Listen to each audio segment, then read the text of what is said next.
Now, you may very well have noticed that the TV licence fee is in the news a lot at the moment, mostly because the price has been frozen for 2 years to give us all a break on our cost of living.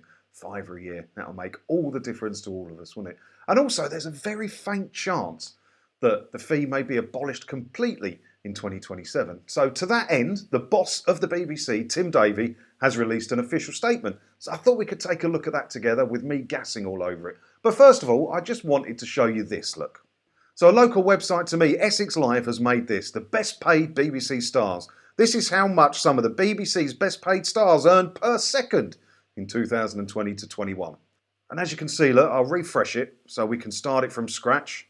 There we go. So while I'm going through this statement from BBC boss Tim Davie, I'm going to leave that ticking away and flash it up every now and then. And we can see how much these people all earn while I'm making this video. Given the breadth of services we provide, the licence fee represents excellent value for money. And there is some tiny argument for that. I mean, Netflix, I pay, what do I pay for Netflix? I think it's like $18.99 a month. I've got the top one, I share it with a few people.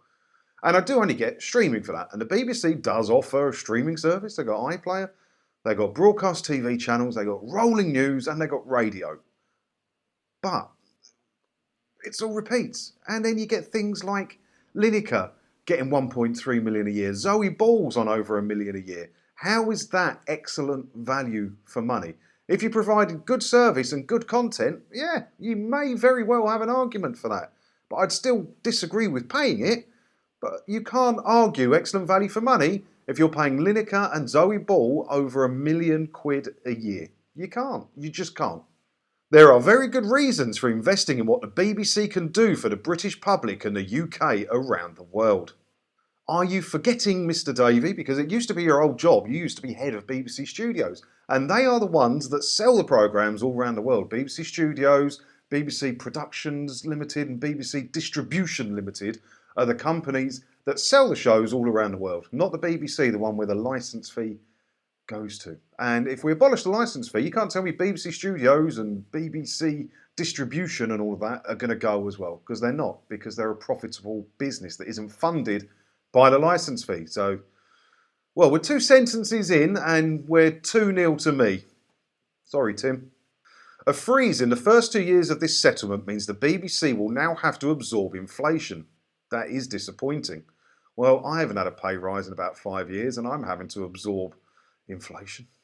We will set out the implications of this settlement later, before the end of the financial year, but it will necessitate tougher choices which will impact licence fee payers. In other words, you're going to show more repeats. You're not putting any money into programming. I've said it a few times on here. There was a story last month where Tim Davie has got rid of 475 full-time staff from BBC News. Asking the question, 1, what the hell did they do anyway if they can just be gone like that? And 2, how many are left?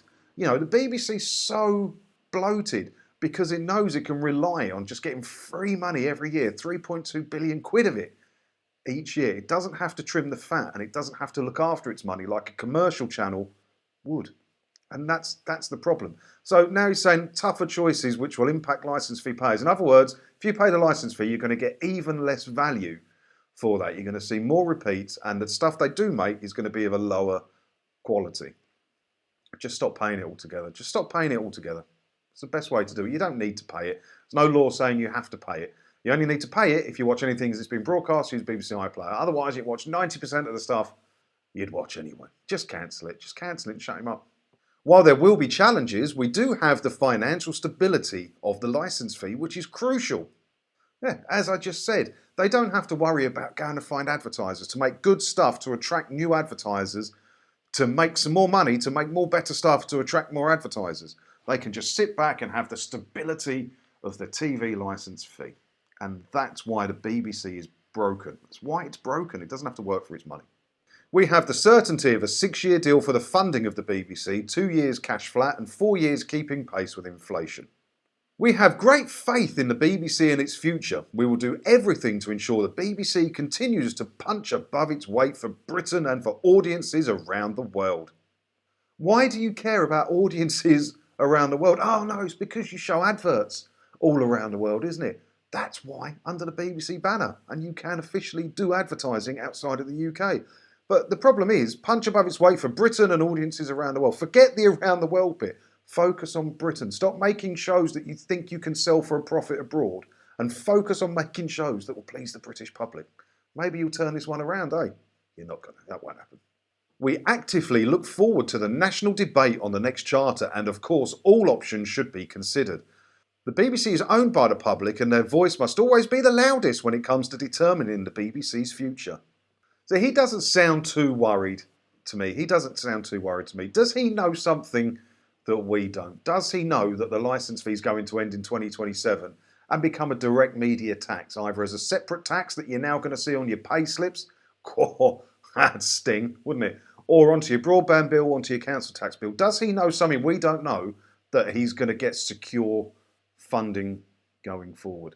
Because you'd think in the statement, from him about the TV licence and all the talk that's going on, you'd think he would say things like, we're going to start looking at other avenues. So I've got a team of people, team of experts working hard on exploring how we can move forward as a subscription service, or exploring how we can move forward with advertising but still be British. Things like that. That's what a statement should say at this point, isn't it? So does he know something we don't know? Probably, eh? Well, what do you think about this? As always, let me know in the comments below. And what do you think about this price ticker that the BBC stars are getting as well? I might use this in more videos, Let me know in the comments below, and I'll see you in another video again soon. Thanks for watching.